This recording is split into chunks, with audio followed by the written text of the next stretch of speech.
हाय। आज हम चैप्टर 3 करेंगे salient features of the constitution. ठीक है, लक्ष्मीकांत का थर्ड चैप्टर। इससे पहले सेकंड चैप्टर में हमने मेकिंग ऑफ इंडियन कॉन्स्टिट्यूशन देखा, कैसे कॉन्स्टिट्यूंट असेंबली फॉर्म हुई। ठीक है, कहाँ से उसका आइडिया आया, उसके मेंबर कितने थे। ठीक है, कौन कौन सी पार्टी, कब इलेक्शन हुआ, कब इलेक्शन होने के बाद उसमें कितनी सीट्स किस पार्टी की थी, है ना। ये सब देखा और फिर कॉन्स्टिट्यूशन जो है वो बना और फिर वो फोर्स में आया। ठीक है, तो वो सब हमने चैप्टर सेकंड में देखा। अब नेक्स्ट ये जो कॉन्स्टिट्यूशन बना उसकी हम मेन मेन फीचर्स देख रहे हैं। ठीक है, एक तरह से ना पूरे पॉलिटी का जो पढ़ोगे ना उसका बेसिक चैप्टर है ये। या तो इसको अलग से पढ़ लो, समझ आ जाएगा, लेकिन जब पूरी पॉलिटी पढ़ोगे ना तो ये फीचर्स तो अपने आप आपको पता लगती जाएंगी, ये अलग से पढ़ने की जरूरत भी नहीं पड़ेगी जब आप पूरी पॉलिटी पढ़ लोगे, है ना। लेकिन फिर भी एक बार क्या, ये बेस है एकदम कॉन्स्टिट्यूशन का। ठीक है, तो स्टार्ट करते हैं salient features of the constitution. देखो, जो इंडिया का कॉन्स्टिट्यूशन है ना वो यूनिक है। यूनिक कैसे है कि ये लेंथीएस्ट है। इसकी यूनिक कैसे बनाता है, ये सारे फीचर्स इसको यूनिक बनाती है। देखो, first lengthiest written constitution. Lengthy है बहुत। ठीक है, जितने भी वर्ल्ड में कॉन्स्टिट्यूशन है ना, कंट्रीज के जितने भी कॉन्स्टिट्यूशन बने हैं उनमें सबसे लेंथीएस्ट है इंडिया का। ठीक है, देखो, हम कॉन्स्टिट्यूशन को देखते हैं तो एक तो रिटन होता है, एक अनरिटन होता है। रिटन में जैसे अमेरिका का है, अनरिटन जैसे ब्रिटिश का है। ठीक है, अनरिटन है तो इसको चेंज करना बहुत ही इजी होता है। ठीक है, और रिटन है तो मतलब उसमें अमेंडमेंट करनी पड़ती है तो थोड़ा मुश्किल हो जाता है। ठीक है, ये तो बहुत फ्लेक्सिबल होता है क्योंकि अनरिटन है। ठीक है, और रिटर्न जैसे कि अमेरिका का। ठीक है, और जो हमारा है इंडिया का वो रिटर्न में लेंथीएस्ट है। वैसे तो ब्रिटिश का है, अगर हम मतलब देखें, अगर रिटर्न ना हो, ठीक है, सिर्फ ये देखें कि लेंथीएस्ट किसका है, वैसे तो ब्रिटिश का है। लेकिन जो है रिटर्न में हमारा है। ठीक है, जो रिटर्न है लेंथीएस्ट रिटर्न कॉन्स्टिट्यूशन। देखो, जब कॉन्स्टिट्यूशन आया था ना 1949 में और 1915 में 50 में ये फोर्स में आया था। ठीक है, उस टाइम इसमें आर्टिकल थे 395 आर्टिकल थे। लेकिन अब आज के टाइम पे ये हो गया 448। ठीक है, मतलब टाइम टू टाइम ऐड हो रहे हैं और भी बढ़ रहा है हमारा कॉन्स्टिट्यूशन। ठीक है, और उस टाइम पे 1950 के टाइम पे 22 पार्ट्स थे। 22, आज के टाइम पे 25। ठीक है, 3 पार्ट्स जो हैं वो अमेंडमेंट के थ्रू ऐड हुए। ठीक है, 12 शेड्यूल्स जब आया था तब 8 शेड्यूल्स थे, 4 शेड्यूल और ऐड हुए हैं। ठीक है, अभी टोटल 12 शेड्यूल्स है। आज के टाइम पे 448 आर्टिकल्स है, 25 पार्ट्स है। अच्छा, एक बार ये देख लो पार्ट्स और शेड्यूल्स में, क्योंकि जब मैंने पॉलिटी स्टार्ट करी थी तो मुझे बहुत कंफ्यूजन रहता था कि ये पार्ट्स क्या है, ये शेड्यूल्स क्या है, इतना बड़ा क्या ही पॉलिटी बना दी इन्होंने, है ना। आर्टिकल्स अलग से दे दिए। तो देखो, हम कोई भी चैप्टर पढ़ने बैठते हैं ना, कोई भी क्लास एनसीईआरटी से, स्कूल टाइम से उठा लो कि कोई भी बुक उठाई आपने, तो वहाँ पे यूनिट्स में डिवाइड होता है ना, यूनिट 1, यूनिट 2, है ना, यूनिट 3, ऐसे डिवाइड होता है। और फर्दर इन यूनिट्स के अंदर चैप्टर होता है, जैसे यूनिट 1 में हमारा 3 चैप्टर आ गए, यूनिट 2 में हमारे 4 चैप्टर आ गए, यूनिट 3 में हमारे 5 चैप्टर आ गए, ऐसे आते हैं ना। तो ये जो यूनिट्स है ना, इनको पार्ट्स की तरह लेके चलो कि पार्ट्स एक बिगर ब्रॉड यूनिट है कि पार्ट 1 में इतने इतने ये चैप्टर आएंगे, ये आर्टिकल्स आएंगे। तो पार्ट्स में डिवाइड कर दिया कि इस टाइप के जो है पार्ट 1 में, इस टाइप के पार्ट 2 में, इस टाइप के जो है पार्ट 3 में रहेंगे। ऐसे 22 पार्ट्स आए थे, लेकिन आज के टाइम पे 25 पार्ट्स है ना। ये पार्ट्स है। शेड्यूल्स क्या है, शेड्यूल्स अलग हैं। जैसे हम बुक में लास्ट में ऐसे ग्रोसरीज में या एक लिस्ट टाइप दे देते हैं ना कि जैसे फर्स्ट चैप्टर पढ़ रहे हैं हम किसी बुक का, ठीक है, तो उसमें मार्क करके और लास्ट पेज पे दे देते हैं कि इसके टेबल आप यहाँ देखें। तो शेड्यूल्स उस तरह से है कि जिसको अगर ये पार्ट्स के अंदर ही, आर्टिकल्स के अंदर ही रखते तो बहुत ज्यादा मतलब कि वॉल्यूमिनस हो जाता, बहुत बड़ा चीज, पढ़ते पढ़ते यूं ही पागल हो जाता है इंसान। ठीक है, तो शेड्यूल्स में अलग रख दिया उस चीज को। ठीक है, तो पार्ट्स ऐसे हैं, शेड्यूल्स थोड़े अलग से एक टेबल टाइप लगा लो कि जिन चीज को हम ज्यादा ऐसे नहीं कर सकते तो उनको लास्ट में एक टेबल के फॉर्मेट में दे दिया। ठीक है, वो लगा लो शेड्यूल्स।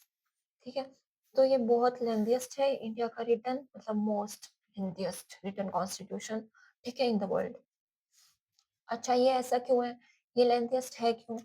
देखो, इसके फैक्टर्स है ज्योग्राफिकल फैक्टर ऑफ इंडिया, है ना? ज्योग्राफी देखिए ना, हिमालयाज़ हैं, प्लेन्स हैं, ये ज्योग्राफी में हम पढ़ते हैं ना, फिजिकल फीचर्स ऑफ इंडिया। जो ज्योग्राफिकल फैक्टर जो है अफेक्ट कर रहे हैं, तो हमें उसको देख के जो है प्रोविजंस बनाने पड़े, डाइवर्सिटी देखते हुए, है ना? कि बहुत सारी कम्युनिटी रहती है, अलग-अलग जो है शेड्यूल्ड कास्ट है, शेड्यूल्ड ट्राइब्स हैं, इतनी डाइवर्सिटी है तो कल्चर अलग-अलग है, ठीक है? उन सबको देखते हुए हमने कॉन्स्टिट्यूशन फॉर्म किया है, इसलिए वो लेंथीएस्ट हुआ है, ठीक है?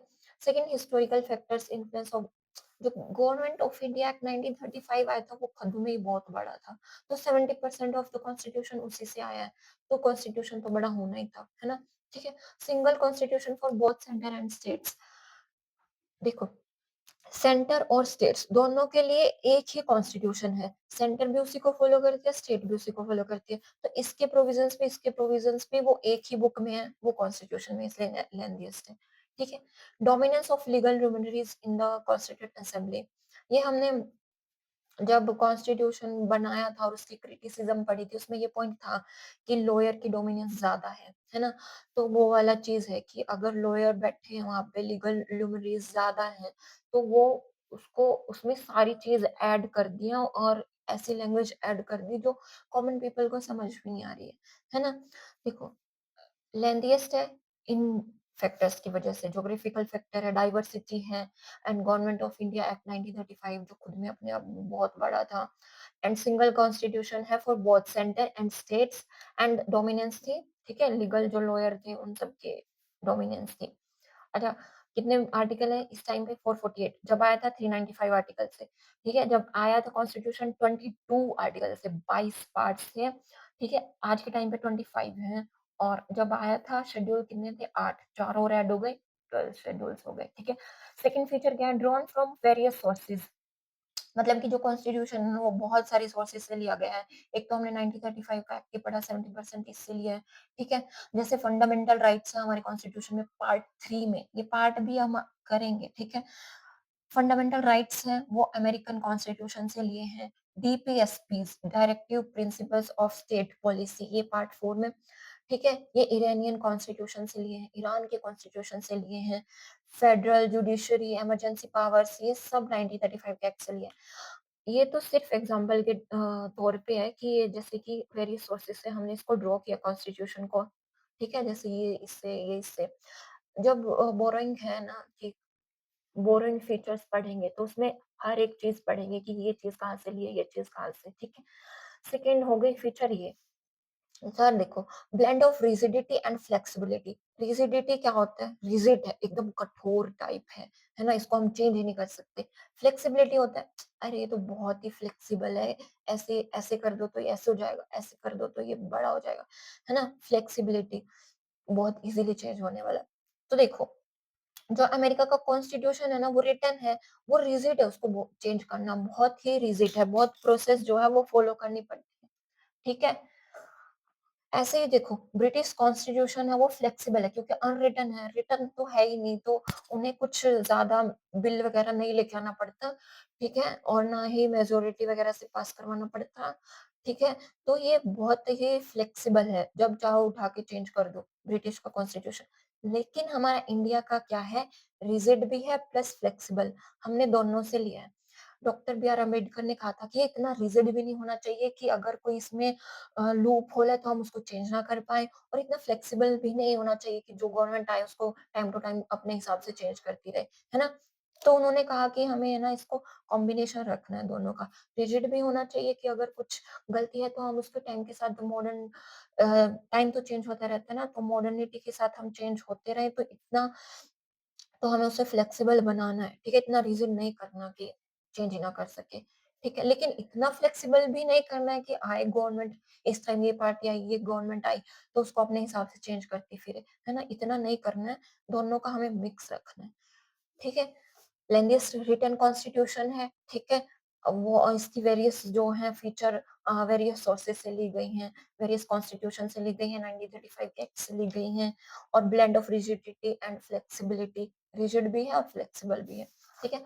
नेक्स्ट फीचर है हमारा, देखो, फेडरल सिस्टम विद यूनिटरी बाइस, ठीक है। फेडरल सिस्टम है विद यूनिटरी बाइस। कैसे? फेडरल होता है कि पावर का जो है डिसेंट्रलाइजेशन हुआ है, ठीक है, स्टेट के पास पावर गई है, ये होता है फेडरल, फेडरलिज्म, ठीक है। लेकिन यूनिटरी बाइस के साथ है, मतलब कि जो सेंटर है ना, सेंटर के पास ज्यादा पावर है, सेंटर के पास ज्यादा पावर है एज कंपैरिजन टू स्टेट, ठीक है। देखो फेडरल सिस्टम के फीचर्स अगर हम पढ़े कि कैसे डिसेंट्रलाइजेशन हुआ है, कैसे स्टेट के पास पावर है, तो वो देखो दो गवर्नमेंट है हमारे पास, सेंटर में भी है और स्टेट में भी है, ठीक है। डिवीजन ऑफ पावर हुआ है, देखो पावर का तो डिवीजन हुआ है ना, लिस्ट पढ़ते हो ना, ठीक है। लिस्ट जो है वो दी गई है, जैसे कि यूनिटरी लिस्ट है, ठीक है, फेडरल लिस्ट है और फिर कंकरेंट लिस्ट है, ठीक है। तो ऐसे जो ये लिस्ट है ना, इसके अंदर जो फंक्शन गिवन है, यूनिटरी के अंदर जो गिवन है वो सेंटर के पास जाते हैं, जो फेडरल लिस्ट में गिवन है वो स्टेट के पास जाते हैं, और जो कंकरेंट वाले हैं उस पे दोनों जो है, सेंटर भी और स्टेट भी दोनों लो बना सकती है। तो ठीक है, डिवीजन ऑफ पावर हुआ है, ये लिस्ट सेंटर के पास है, ये लिस्ट स्टेट के पास है, ठीक है। तो डिवीजन ऑफ पावर हुआ है, ठीक है, इसलिए फेडरल जो है हमारा कॉन्स्टिट्यूशन। रिटन कॉन्स्टिट्यूशन है, मतलब रिटन है, ये बुक है, इसमें सब लिखा हुआ है, सेंटर भी इसी हिसाब से चलेगी और स्टेट भी इसी हिसाब से चलेगी। ये नहीं है कि सेंटर जो अपनी मर्जी चलाए वो स्टेट पे चला सकती है, ऐसा नहीं है। रिटन है, उसको हम फॉलो करेंगे, ठीक है, सेंटर भी और स्टेट भी। सुपरमेसी ऑफ कॉन्स्टिट्यूशन, कॉन्स्टिट्यूशन जो है वो सुप्रीम है, गवर्नमेंट आ रही है सेंटर में, वो स्टेट पे अपना रूल चला रही है, ऐसा नहीं चलेगा, कॉन्स्टिट्यूशन की सुपरमेसी रहेगी, ठीक है।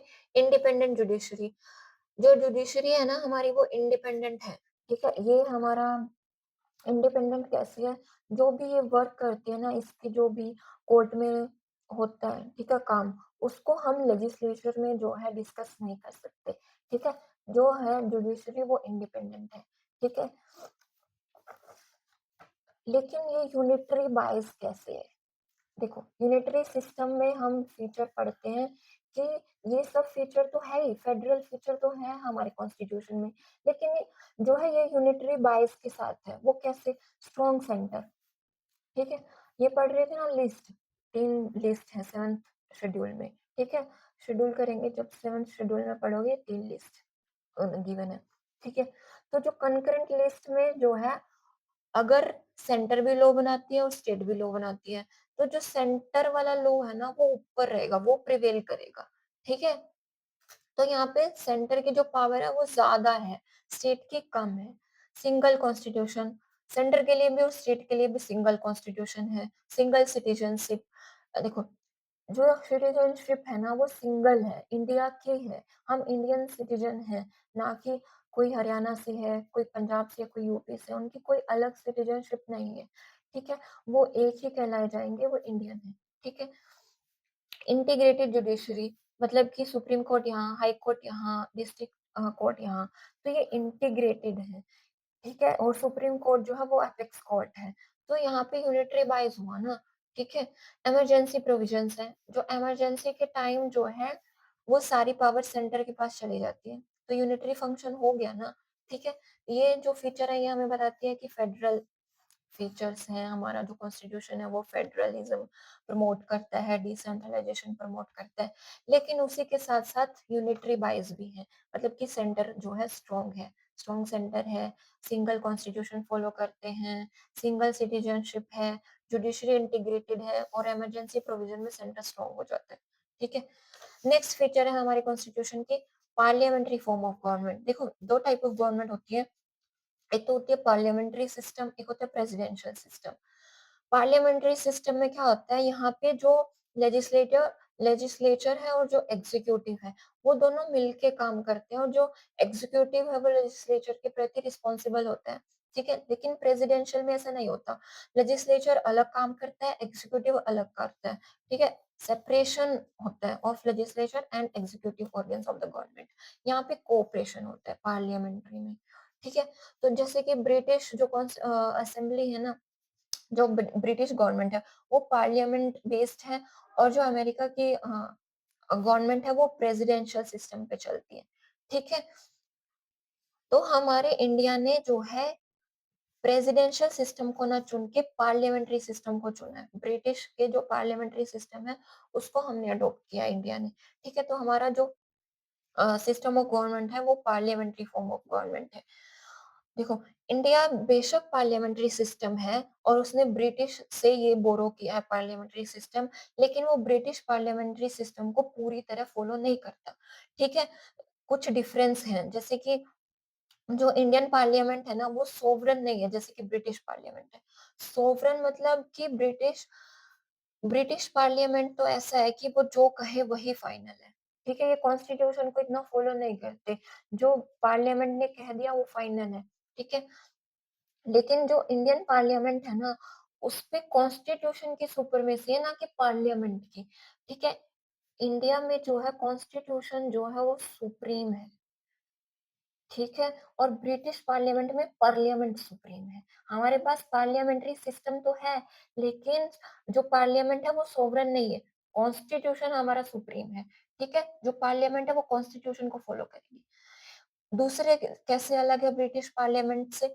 जो इंडिया में है ना वो हमारा जैसे कि प्रेसिडेंट है, हमारा वो इलेक्टेड होता है, लेकिन ब्रिटिश में क्या हुआ, वो हेरेडिटरी होता है, हेड मोनार्की है। ठीक है, ब्रिटिश में जो है हेरेडिटरी किंग होता है, वही इलेक्टेड हेड की तरह काम करता है।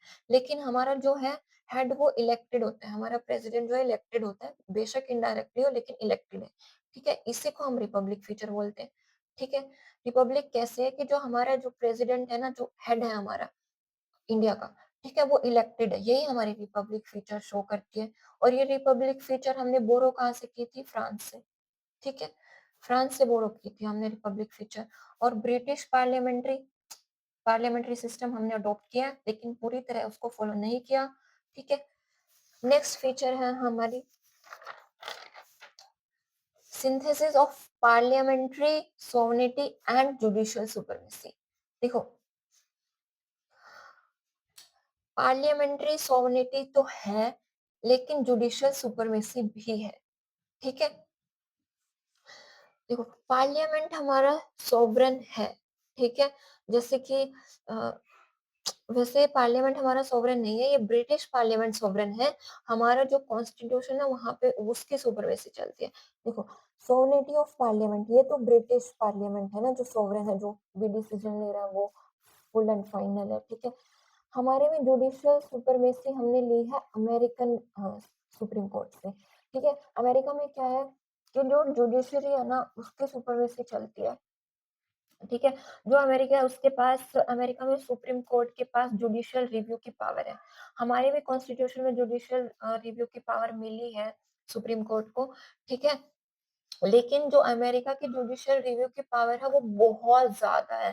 ठीक है, लेकिन हमारे सुप्रीम कोर्ट की पावर नैरो है। ठीक है, supreme court is narrower than American supreme court.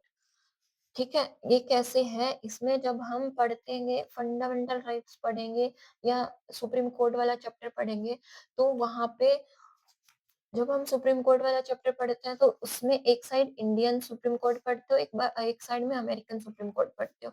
तो वहां पे पढ़ते हैं कि जो जुडिशियल रिव्यू की पावर है अमेरिका की वो बहुत ज्यादा है, लेकिन इंडिया की जो जुडिशियल रिव्यू की पावर है सुप्रीम कोर्ट की वो बहुत कम है। ठीक है, जैसे कि हम जो है इंडिया का जो सुप्रीम कोर्ट है ना वो प्रोसीजर एस्टेब्लिश्ड बाय लॉ इसको फॉलो करता है, और अमेरिका का जो सुप्रीम कोर्ट है वो ड्यू प्रोसेस ऑफ लॉ को फॉलो करता है। अब इसमें डिफरेंस क्या है? देखो, प्रोसीजर एस्टेब्लिश्ड बाय लॉ ये तो ये कहता है कि जो लॉ में लिख दिया वही फाइनल है। ठीक है, जो कॉन्स्टिट्यूशन में है वही फाइनल है, जो लॉ में बोला गया वही फाइनल है, और सुप्रीम कोर्ट उससे बाहर नहीं जा सकता। लेकिन अमेरिका का जो सुप्रीम कोर्ट है ना वो ड्यू प्रोसेस ऑफ लॉ को फॉलो करता है। वो लॉ में जो लिखा है वो ठीक है, लेकिन अगर वो गलत लग रहा है तो उसको रिव्यू कर सकता है। ठीक है, तो American supreme court due process of law को फॉलो करता है। नेक्स्ट जो फीचर है वो इंटीग्रेटेड एंड इंडिपेंडेंट जुडिशरी। देखो, जो इंडिया की जुडिशरी है ना वो इंटीग्रेटेड है, मतलब आपस में इंटीग्रेटेड है, बंधी हुई है, और इंडिपेंडेंट है, लेजिस्लेचर का कोई हाथ नहीं है इसमें। ठीक है, सुप्रीम कोर्ट हमारा अपेक्स कोर्ट है। ठीक है, अपेक्स कोर्ट एकदम टॉप पे। ठीक है, उसके नीचे आता है हमारा हाई कोर्ट। इस टाइम इंडिया में 25 हाई कोर्ट है। ठीक है, उसके नीचे आता है डिस्ट्रिक्ट कोर्ट से अपील हाई कोर्ट में जाती है, हाई कोर्ट से सुप्रीम कोर्ट में जाती है और सुप्रीम कोर्ट का जो डिसीजन है वो फाइनल होता है। ठीक है? अब देखो, ये सारे प्रोविजंस ये दिखाते हैं कि जो सुप्रीम कोर्ट है वो इंडिपेंडेंट है। कैसे है वो इंडिपेंडेंट? सिक्योरिटी ऑफ टेन्योर, मतलब कि जो उसको बेशक जो जजेस हैं उनको प्रेसिडेंट अपॉइंट करता है, अपॉइंटेड बाय प्रेसिडेंट, लेकिन इनका रिमूवल है वो इम्पीचमेंट से होता है। ऐसे ही प्रेसिडेंट ने इनको अपॉइंट किया तो ये नहीं है कि जो प्रेसिडेंट के मन में आया तो इनको हटा दिया। नहीं, आपको प्रॉपर है उसको लोकसभा में लाना पड़ेगा, ठीक है? लोगों से पास करवाना पड़ेगा। अगर वो बिल लेके आना चाहते हैं तो इनकी सहमति होनी चाहिए। जब इम्पीचमेंट पड़ेगी सुप्रीम कोर्ट में वाले चैप्टर में जजेस की, तब आएगा कि इनके पास सिक्योरिटी ऑफ टेन्योर है, ऐसे नहीं हटा सकते हो आप इनको। ठीक है? फिक्स सर्विस कंडीशंस है कि वही बात है, इनको ऐसे नहीं हटा सकते हो। ठीक है? इनकी फिक्स सर्विस है, वो ये पूरी करेंगे। ठीक है? Prohibition on discussion on the conduct of जजेस इन लेजिस्लेचर, जो जजेस अपना काम कर रहे हैं ना उसको आप लेजिस्लेचर में जो है वो डिस्कस नहीं कर सकते हो। ठीक है? ये इंडिपेंडेंस शो करता है। अच्छा, एक और है, जो जजेस की सैलरी है ना वो कंसोलिडेटेड फंड ऑफ इंडिया से जाती है। जजेस की जो सैलरी है वो कंसोलिडेटेड फंड ऑफ इंडिया से जाती है, जहाँ से सब मिनिस्टर्स की जाती है ना, प्रेसिडेंट, वाइस प्रेसिडेंट, इन सब की जाती है। तो ये सब पॉइंट्स इंडिपेंडेंट को शो करते हैं और इंटीग्रेटेड है क्योंकि सुप्रीम कोर्ट अपेक्स कोर्ट है, इसके बिलो ये सब सबऑर्डिनेट कोर्ट आते हैं। ठीक है? नेक्स्ट फीचर है फंडामेंटल राइट्स। देखो, फंडामेंटल राइट्स जो हैं बहुत ही ज्यादा इंपॉर्टेंट हैं। मतलब आप कंपटीशन की तैयारी कर रहे हो तो ये वाला चैप्टर तो यू कांट स्किप। मतलब बेशक अब अगर आपके पास ऑप्शन हो कि फंडामेंटल राइट हमें पढ़ने हैं और बाकी पॉलिटी हमें पढ़ के जानी हो, तो ये बेशक छोटा पार्ट हो, लेकिन आप हमेशा ये पढ़ के जाना। ये बहुत ही ज्यादा इंपॉर्टेंट है फंडामेंटल राइट्स, क्योंकि ये राइट्स है ना इंडियन सिटीजन के, और इनको डॉक्टर बी आर अम्बेडकर ने सोल बोला है इंडियन कॉन्स्टिट्यूशन की, फंडामेंटल राइट्स को। और ये कौन से पार्ट में? पार्ट 3 चैप्टर में डिवाइड किया था ना यूनिट्स में, तो ये यूनिट 3 लगा लो, पार्ट 3, मोस्ट इंपोर्टेंट पार्ट 3। ठीक है? फंडामेंटल राइट्स गिवन है पार्ट 3 में। ठीक है? और ये justiciable in nature, justiciable in the क्या मतलब कि अगर हमारे ये राइट्स हमें ना मिले तो हम सुप्रीम कोर्ट में, हाई कोर्ट में, डिस्ट्रिक्ट कोर्ट में जा सकते हैं। और इनका तो ऐसा है कि ओरिजिनल जुरिडिक्शन है, हम सीधा सुप्रीम कोर्ट भी एंटर कर सकते हैं अगर फंडामेंटल राइट हमें नहीं मिल रहे हैं। ठीक है? पार्ट 3 में गिवन है। एंड जस्टिसेबल है नेचर में कि हम अपने राइट्स जो है वो मांग सकते हैं कोर्ट के पास जाके। ठीक है? बट नॉट एब्सोल्यूट, मतलब ये नहीं है कि अगर कॉन्स्टिट्यूशन में गिवन है तो हमें चाहिए, हमें अगर नहीं दे रहे हो। ठीक है? ये इन पे रीजनेबल रेस्ट्रिक्शंस भी लगी हुई है। जब फंडामेंटल राइट्स पढ़ेंगे तो उन पे रीजनेबल जो रेस्ट्रिक्शंस भी पढ़ेंगे, मतलब अगर ये केस होता है तो भाई हम कुछ टाइम के लिए फंडामेंटल राइट से आपको डिनाई कर सकते हैं। वो भी कंट्री के केस में, मतलब कि इमरजेंसी के केस में होता है। ठीक है? या फिर कुछ जैसे कि आर्टिकल 19 में कुछ, जैसे हमें अ, प्रोफेशन जो है कोई भी हम फॉलो कर सकते हैं, लेकिन हेल्थ में कुछ रेस्ट्रिक्शंस हैं, है ना? ऐसे ही कुछ रेस्ट्रिक्शंस हैं, लेकिन एब्सोल्यूट नहीं है, लेकिन जस्टिसेबल है, पार्ट 3 में गिवन है।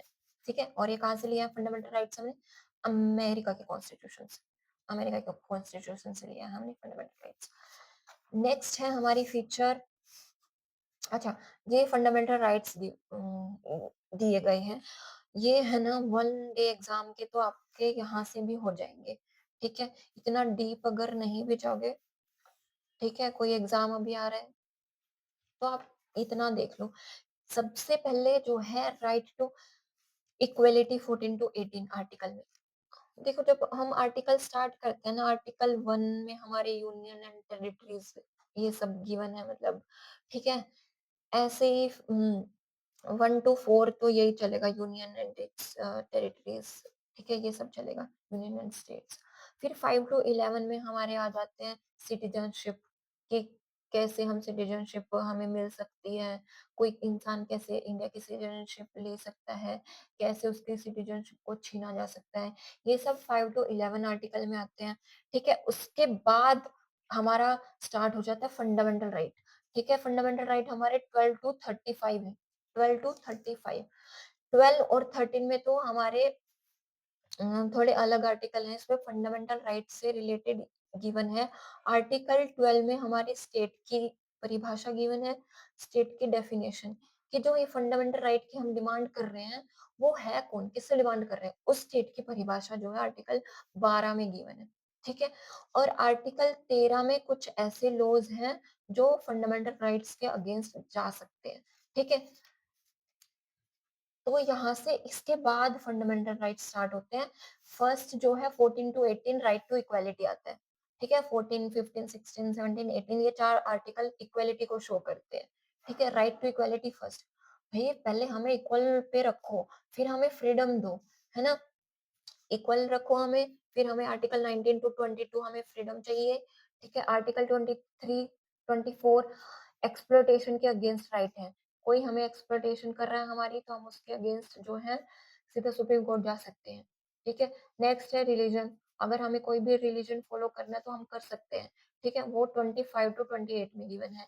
एजुकेशनल राइट्स गिवन है 29 और 30 में। कॉन्स्टिट्यूशनल रेमेडीज, कॉन्स्टिट्यूशनल रेमेडीज हैं हमारी आर्टिकल 32 में। कॉन्स्टिट्यूशनल रेमेडीज हैं, अगर ये राइट्स हमें नहीं मिल रहे हैं तो इन रेमेडीज के थ्रू हम सुप्रीम कोर्ट में जा सकते हैं, ठीक है? आप इसका एक एक्रोनिम बना के याद कर सकते हो, ई एफ, ठीक है? ई एफ ई आर और ई, एजुकेशन हो गया, रेमेडीज हो गया, ठीक है?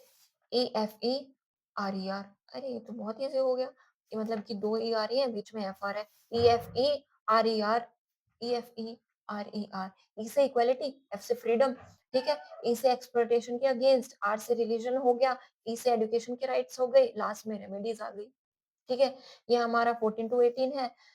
चलते जाओ, ये 4 आ जाएंगे इसमें, 4 आ जाएँगे, 14 से स्टार्ट है तो 18 पे खत्म हो जाएगा। फिर नेक्स्ट ये 3 है इसके पास, 19, 20, 21, 22, 4 है इसके पास भी, ठीक है? तो 22 से फिर 23, 24, 2 इसके पास है, 23 और 24, ठीक है? 25, 26, 27, 28, 4 इसके पास है, ठीक है? 29, 30, 2 इसके पास है और 32 तो अपने आप में अकेला है, ठीक है? 4, 4, 2, 4, 2, ई F E R E are, ठीक है? कर सकते हो ऐसे। नेक्स्ट क्या है फीचर? देखो, directive principles of state policy, ये हैं हमारे डीपीएसपीज, ठीक है? डीपीएसपीज क्या है? कुछ ऐसी बातें कही गई है कॉन्स्टिट्यूशन में कि ये स्टेट को, स्टेट मीन्स कि जो गवर्नमेंट है, जो हमें लेजिस्लेचर पे बैठ के जो लॉज बना रही है, कानून बना रही है, जब वो कानून बना रही है तो उसे ये सब फॉलो करना पड़ेगा, डीपीएसपीज फॉलो करना पड़ेगा, पड़ेगा, मैंने गलत बोल दिया क्योंकि ज़रूरी नहीं है कि वो करे ही करे। लेकिन उसे ये ध्यान में रखना, कानून बनाते हुए उसको डीपीएसपीज़ ध्यान में रखने हैं, तभी एक वेलफेयर जो स्टेट है वो बनेगी इंडिया, ठीक है? ये स्टेट के लिए, ये तो देखो सिटीजन को थे, फंडामेंटल राइट्स तो हमें मिले हुए सिटीजन्स को, ठीक है? लेकिन जो डीपीएसपीज़ हैं वो गवर्नमेंट को ध्यान रखने हैं लॉ बनाते हुए, ये उनके लिए। ये पार्ट 4 में गिवन है, पार्ट 4 में गिवन है, ठीक है? डॉक्टर बी आर अम्बेडकर ने कहा है कि ये नोवेल फीचर है इंडियन कॉन्स्टिट्यूशन की, किसको? डीपीएसपीज़ को। ये कहाँ से बोरो किए हैं हमने? ईरान की कॉन्स्टिट्यूशन से, ठीक है? और ये नॉन जस्टिसेबल है। देखो हमने फंडामेंटल राइट्स में पढ़ा था कि ये तो हैं जो हैं जस्टिसेबल हैं। अगर ये हमें नहीं मिल रहे हैं तो हम सुप्रीम कोर्ट के पास जा सकते हैं।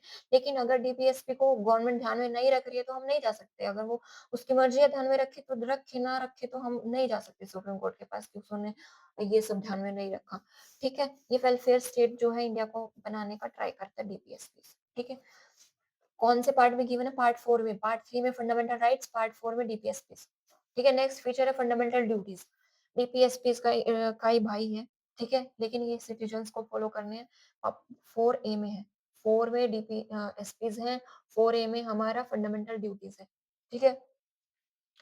फंडामेंटल ड्यूटीज हमारी कुछ ऐसी हैं कि हमें सड़क पे चलते हुए भी इन सबको ध्यान रखना चाहिए।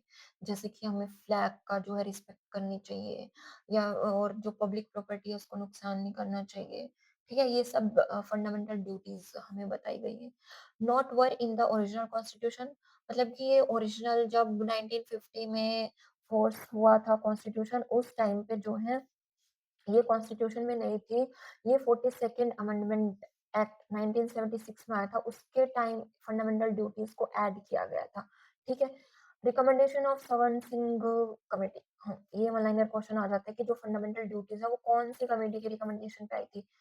ठीक है, वो आई थी स्वर्ण सिंह कमेटी। स्वर्ण सिंह कमेटी, देखो स्वर्ण सिंह ने सोचा कि हमें सिटीजन्स को फंडामेंटल ड्यूटीज देनी चाहिए, तभी तो जो हमारा देश है वो सोना सोना स्वर्ण बनेगा। अगर सिटीजन जो है ड्यूटीज को फॉलो करेंगे तो हमारा देश स्वर्ण बनेगा। ठीक है, नॉन जस्टिसेबल, ये भी डीपीएसपीस की तरह ही नॉन जस्टिसेबल है, हम इनको नहीं मान सकते। ठीक है, secular state. Next feature secular state. हमारा जो इंडिया है वो सेक्युलर स्टेट है। पहले तो यही जान लो कि सेक्युलर होता क्या। सेक्युलर है कि हम जो इंडिया है वो किसी एक पर्टिकुलर रीजन को फॉलो नहीं करता। ठीक है, ये कोई भी एक रिलीजन है, इसका कोई एक इंडिया का कोई ऑफिशियल जो है रिलीजन नहीं है। ये अगर ये इतने लोग एक रिलीजन को फॉलो करना चाहते हैं, यू कैन डू, कर लो। ठीक है, ये वाले लोग दूसरे रिलीजन को फॉलो करना चाहते हैं, कर लो, कोई दिक्कत नहीं है। ये वाले तीसरे को करना चाहते हैं, भाई तुमने जितने रिलीजन लेके आने हैं ले आओ, जितने जिसको फॉलो करना है कर लो। ठीक है, ये सेक्युलर स्टेट है हमारा इंडिया। ठीक है, not particular religion as official religion, India का कोई ऑफिशियल रिलीजन नहीं है। Secular word added in the preamble by 42nd। देखो 42nd में ही फंडामेंटल ड्यूटीज ऐड हुई है। सेक्युलर वर्ड भी हमारा 42nd कॉन्स्टिट्यूशन अमेंडमेंट एक्ट में ऐड हुआ है। इसमें जो है सेक्युलर वर्ड ये भी बहुत मतलब प्रीवियस ईयर में आया हुआ है। एक तो सेक्युलर, ठीक है, एक यूनिटी एंड इंटीग्रिटी, एक सोवरेन, ये तीन वर्ड यहाँ पे ऐड हुए हैं 42nd में। 42nd में तो बहुत कुछ ऐड हुआ है इस अमेंडमेंट में, इसलिए इसको मिनी कॉन्स्टिट्यूशन भी बोलते हैं। ठीक है, मिनी कॉन्स्टिट्यूशन कौन से किसको बोल रहे हैं मिनी कॉन्स्टिट्यूशन? 42nd जो कॉन्स्टिट्यूशन अमेंडमेंट एक्ट हुआ है ना 1976 में, उसको। ठीक है, नेक्स्ट हमारी फीचर है universal adult franchise. Universal adult franchise, इसका मतलब है कि जो 18 से अबव के लोग हैं, 18 या उससे अबव, उन सबको राइट टू वोट है। ठीक है, वो अपना वोटर आईडी बनाओ और जब इलेक्शन हो रहे हैं तो जाके वोट देके आओ। ये है यूनिवर्सल अडल्ट फ्रेंचाइजी। हमारे कॉन्स्टिट्यूशन ने ये अधिकार दिया है सबको जो 18 अबव है। ठीक है, चाहे वो किसी भी रिलीजन को फॉलो करता हो, किसी भी कम्युनिटी से आता हो। ठीक है, वुमेन हो मैन हो कोई फर्क नहीं पड़ता। Every citizen who is not less than 18 has right to vote. ठीक है, पहले क्या था, वोटिंग एज 21 थी, लेकिन इसको रिड्यूस करके 18 कर दिया। कौन से अमेंडमेंट? 61st। ठीक है, 61st कॉन्स्टिट्यूशनल अमेंडमेंट।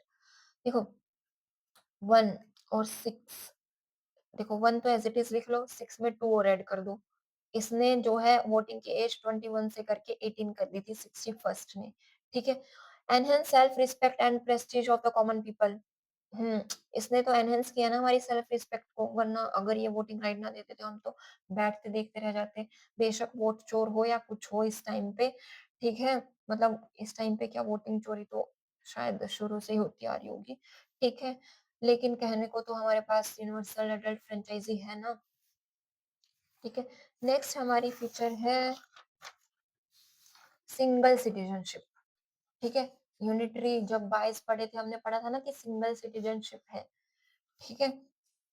हमारे जो इंडियन सिर्फ हम एक ही तरह गिने जा सकते हैं, हम इंडियन हैं और ये अच्छी बात भी है। ठीक है, मैं तो कभी भी इस चीज़ को मतलब कि क्या कहते हैं सपोर्ट नहीं करूँगी कि रीजनलिज़्म पैदा हो और सिटीज़नशिप भी कि ये स्टेट सारा स्टेट सारा स्टेट सारा। नहीं भई, सारी स्टेट एज़ अ इंडियन बहुत खुश हैं और सही है, ठीक है? तो सिंगल सिटीजनशिप है, ठीक है? सिंगल सिटीजनशिप दी है कॉन्स्टिट्यूशन ने हर इंडियन को, ठीक है? नेक्स्ट है इंडिपेंडेंट बॉडीज। इंडिपेंडेंट बॉडीज भी क्रिएट की हैं कॉन्स्टिट्यूशन ने, ठीक है? ये नहीं है कि जो पार्लियामेंट बोले करते जाओ। ठीक है? मैं कॉन्स्टिट्यूशन ने कहा है मैं इंडिपेंडेंट बॉडीज देके जा रहा हूँ मतलब मैं दे रहा हूँ, ठीक है? और ये इंडिपेंडेंट ही रहनी चाहिए। जैसे कि इलेक्शन कमीशन ऑफ इंडिया है, ये आर्टिकल 324 में इंडिपेंडेंट बॉडी है, ठीक है?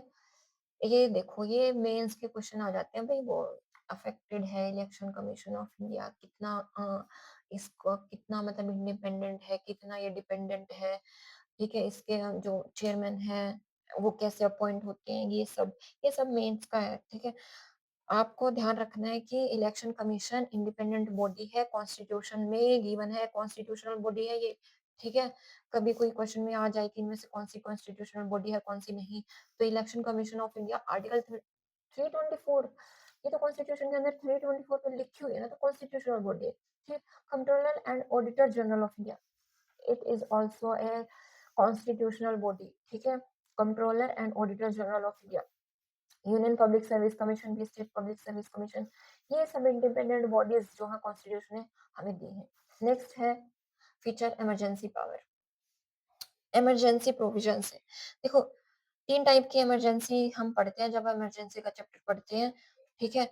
एक होती है नेशनल इमरजेंसी, नेशनल इमरजेंसी में क्या होता है, या तो वॉर हो गया, ठीक है? या एक्सटर्नल एग्रेशन हो गया, ये 2 हमारे बेस हैं, वॉर और एक्सटर्नल एग्रेशन। वहाँ पे नेशनल इमरजेंसी हम जो है डिक्लेयर कर सकते हैं, हम नहीं प्रेसिडेंट, ठीक है? आर्टिकल 352 नेशनल इमरजेंसी आती है आर्टिकल 352, 3 आर्टिकल आपको ध्यान रखने हैं, 352, 356 और 360, ठीक है? ये 2 तो बहुत ही ज़्यादा रिपीट होती हैं पीवाईक्यूज़ में, बहुत रिपीट हुई है national emergency and president rule, और प्रेसिडेंट रूल तो इस साल बहुत इम्पोर्टेंट है क्योंकि मणिपुर में लगा हुआ था, ठीक है? मणिपुर में प्रेसिडेंट रूल था, अभी लगा था, ठीक है? ये नेशनल इमरजेंसी कब डिक्लेयर होती है, जब वॉर और एक्सटर्नल एग्रेशन की सिचुएशन हो, आर्टिकल 352, ठीक है? और स्टेट इमरजेंसी जिसको हम प्रेसिडेंट रूल के नाम से जानते हैं। देखो कॉन्स्टिट्यूशन में ये गिवन नहीं है प्रेसिडेंट रूल, इसको हम प्रेसिडेंट रूल करके पढ़ते हैं, लेकिन कॉन्स्टिट्यूशन में प्रेसिडेंट रूल ये 2 वर्ड मेंशन नहीं है, ठीक है? स्टेट इमरजेंसी बोला गया, ठीक है? इसका बेस क्या है? अगर जो है स्टेट जो है अगर वो कंप्लाई ना करे सेंटर के डायरेक्शन के लिए, डायरेक्शन जो सेंटर दे रहा है ना स्टेट को, अगर वो उसको फुलफिल ना करे, उसको फुलफिल करने में, कंप्लाई करने में फेल हो जाए, तो जो है प्रेसिडेंट उस स्टेट में इमरजेंसी डिक्लेयर कर सकता है, ठीक है? ये आता है हमारा आर्टिकल 365 में, ठीक है? और दूसरा क्या, 356 ये देखो 56, 65 है ना? 56 में है अगर कॉन्स्टिट्यूशनल मशीनरी जो है वो फेल हो जाती है, ठीक है? प्रेसिडेंट रूल लगता है 2 सिचुएशन में, आर्टिकल 356 एंड 365, ठीक है? 356 में क्या है, अगर कॉन्स्टिट्यूशनल मशीनरी फेल हो जाए, 365 में क्या है, अगर सेंटर की डायरेक्शन को कंप्लाई ना करे स्टेट, ठीक है? और national emergency, war and external aggression 352, ठीक है? थर्ड क्या है, फाइनेंशियल इमरजेंसी, अगर फाइनेंशियल स्टेबिलिटी को डेंजर हो रहा है, उसको थ्रेट पहुंच रहा है, ठीक है? तो आर्टिकल 360 के अंडर जो है प्रेसिडेंट फाइनेंशियल इमरजेंसी डिक्लेयर कर सकता है, ठीक है? अ, इन तीनों के टाइम ही जब इमरजेंसी डिक्लेयर हो रही है, चाहे तीनों में से कौन सी हो, यहाँ पे जो है यूनिटरी मतलब सेंटर जो है वो स्ट्रॉन्ग हो जाता है, ठीक है? सारी पावर जो है वो सेंटर के पास चली जाती है और स्टेट जो है वो सिर्फ हाथ पे हाथ रख के ऐसे बैठा रहता है, ठीक है? फेडरल टू यूनिटरी में चेंज हो जाता है इन इसके इमरजेंसी के टाइम। नेक्स्ट फीचर है थ्री टायर गवर्नमेंट।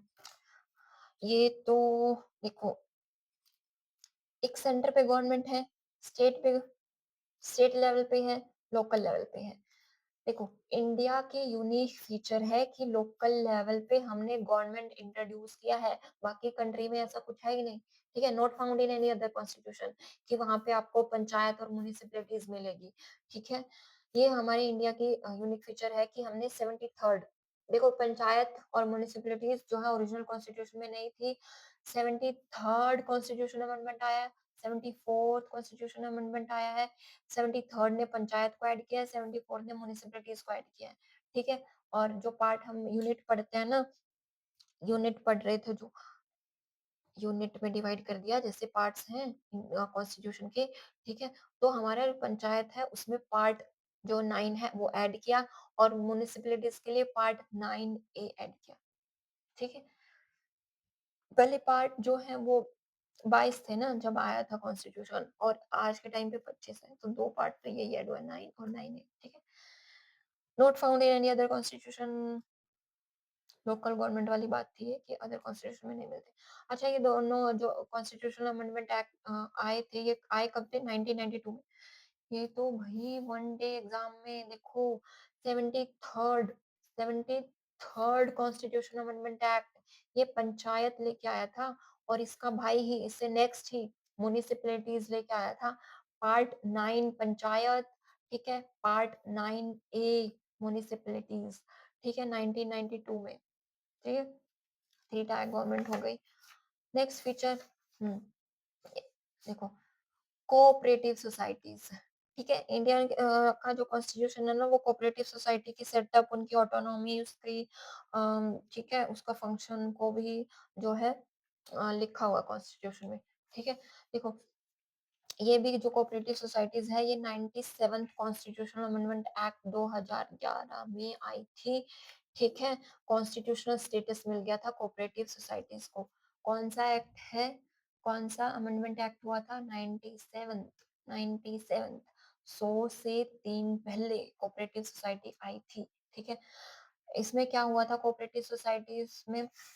देखो, कोऑपरेटिव सोसाइटीज को जो है फंडामेंटल राइट के अंदर रख दिया था। आर्टिकल 19 में हाँ, इंडियन सिटीजन को राइट दे दिया कि आप कोऑपरेटिव सोसाइटी फॉर्म करना चाहते हो तो फॉर्म कर सकते हो, ठीक है। तो इसको फंडामेंटल राइट में ऐड कर दिया आर्टिकल 19 में।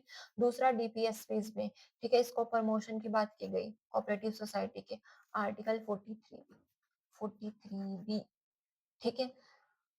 पार्ट 9 बी, थर्ड पार्ट ये ऐड हुआ था, जो 22 से 25 हुआ है ना, उसमें एक ये था, पार्ट 9 बी ऐड हुआ है।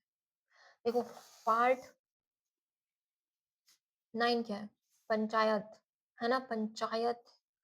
पंचायत कब आई थी? 73rd constitutional amendment act, 73rd, 1992 में, ठीक है। इसी का भाई है पार्ट 9 ए, पार्ट 9 ए। इसमें आई थी म्युनिसिपैलिटीज, म्युनिसिपैलिटीज, ठीक है। देखो, 73rd इसके लिए हुआ था, 74 म्युनिसिपैलिटीज के लिए हुआ है, ठीक है, 1992 में 74th सीईए। फिर कोऑपरेटिव सोसाइटीज को भी, कोऑपरेटिव, ठीक है, ये हुआ था 97th, लेकिन पार्ट इससे अगला ही है 9 बी, ठीक है, 97th सीएए और पार्ट 9 बी ऐड किया था, ठीक है। ये तीन रट लो, रट लो क्या, बस प्रीवियस ईयर अगर लगाते हो ना टाइम तो तुम लगा लिया करो, बेशक एक चैप्टर पढ़ा है, 2 चैप्टर पढ़े हैं, भी थोड़ा ध्यान में रहेगा तो प्रीवियस ईयर एक 15 मिनट का एक दिन खोल लो किसी भी ऐप पे और 15 मिनट का दे लो, ऐसे ही चलते फिरते, ठीक है। तो 73rd जो कॉन्स्टिट्यूशनल अमेंडमेंट एक्ट है वो पंचायत लेके आया था, 74th म्युनिसिपैलिटीज ले आया था, 97th कोऑपरेटिव लेके आया था, ठीक है। ये सारी फीचर्स हो गई हमारी, आई होप आपको समझ आई होगी, ठीक है। क्या क्या फीचर करी कि लेंथीएस्ट है ना, फेडरल फीचर है लेकिन यूनिटरी बाइस के साथ है ना, और फंडामेंटल राइट्स, डीपीएसपीस, ये सब पढ़ा है, ठीक है। तो आई होप आपको समझ आया हो, पढ़ते रहो, ठीक है, बाय।